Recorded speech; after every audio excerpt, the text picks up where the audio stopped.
tie him hand and foot, and throw him outside into the darkness, where there will be weeping and gnashing of teeth.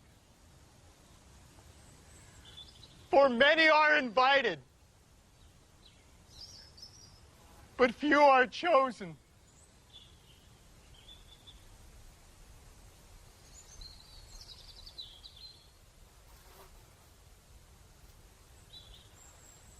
Then the Pharisees went out and laid plans to trap him in his words.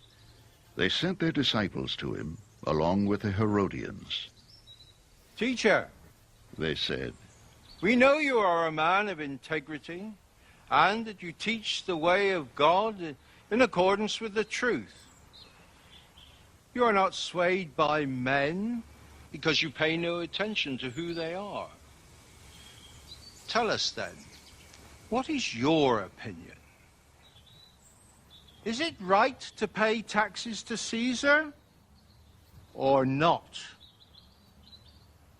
But Jesus, knowing their evil intent, said, You hypocrites, why are you trying to trap me? Show me the coin used for paying the taxes.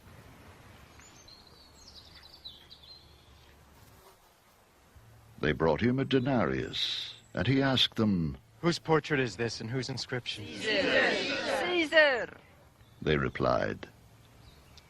Then he said to them, Give to Caesar what is Caesar's, and to God what is God's.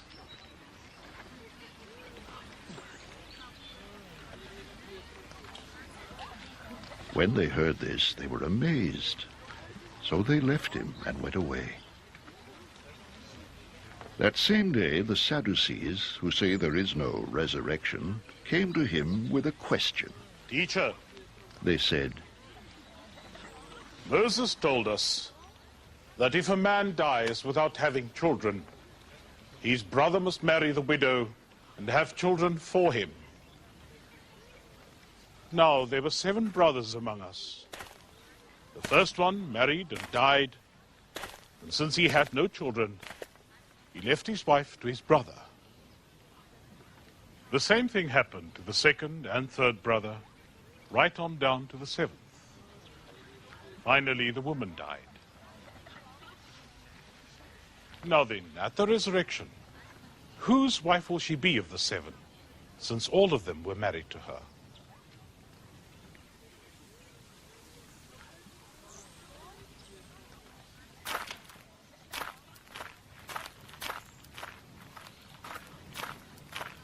Jesus replied, You are in error, because you do not know the Scriptures or the power of God. At the resurrection, people will neither marry nor be given in marriage.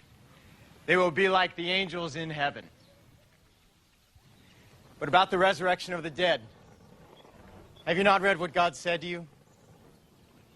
I am the God of Abraham, the God of Isaac, and the God of Jacob.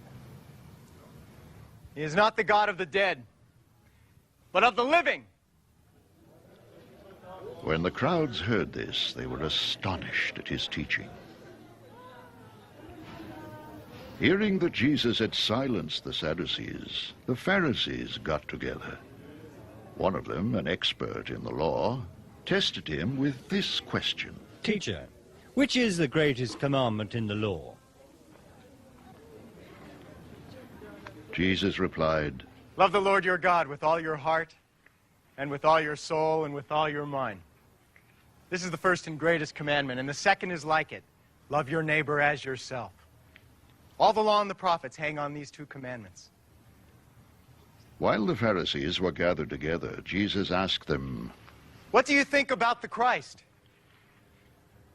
Whose son is he? The son of David. They replied. He said to them, How is it then that David, speaking by the Spirit, calls him Lord? For he says, The Lord said to my Lord, Sit at my right hand until I put your enemies under your feet. If then David calls him Lord, how can he be his son? No one could say a word in reply, and from that day on, no one dared to ask him any more questions. Then Jesus said to the crowds and to his disciples, The teachers of the law and the Pharisees sit in Moses' seat. So you must obey them and do everything they tell you.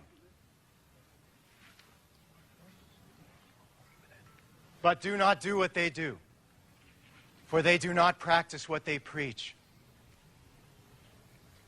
They tie up heavy loads and put them on men's shoulders. But they themselves are not willing to lift a finger to move them. Everything they do is done for men to see. They make their phylacteries wide and the tassels on their garments long.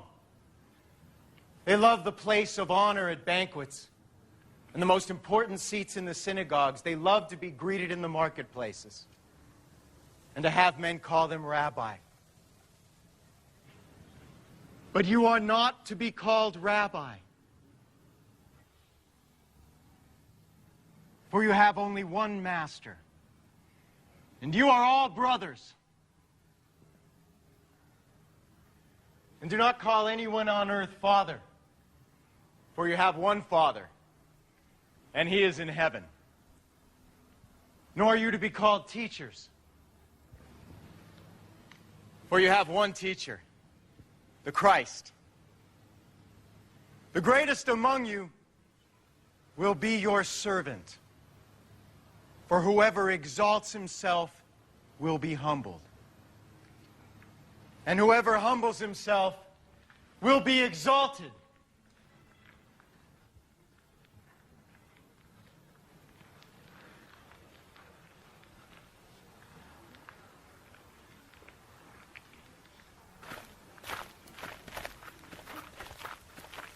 Woe to you, teachers of the law and Pharisees, you hypocrites! You shut the kingdom of heaven in men's faces. You yourselves do not enter, nor will you let those enter who are trying to. Woe to you, teachers of the law and Pharisees, you hypocrites! You travel over land and sea to win a single convert. And when he becomes one, you make him twice as much a son of hell as you are. Woe to you, blind guides! You say if anyone swears by the temple, it means nothing. But if anyone swears by the gold of the temple, he is bound by his oath. You blind fools! Which is greater, the gold or the temple that makes the gold sacred?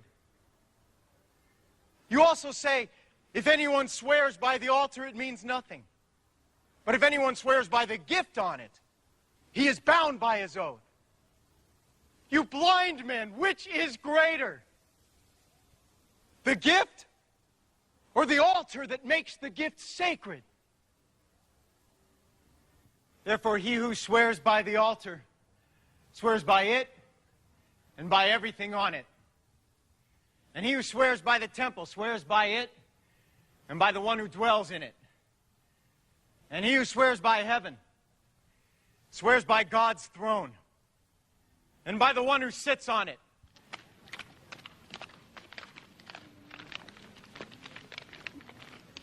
Woe to you, teachers of the law and Pharisees, you hypocrites! You give a tenth of your spices, mint, dill, and cumin, but you have neglected the more important matters of the law: justice, mercy, and faithfulness. You should have practiced the latter without neglecting the former. You blind guides! You strain out a gnat, but swallow a camel. Woe to you, teachers of the law and Pharisees, you hypocrites!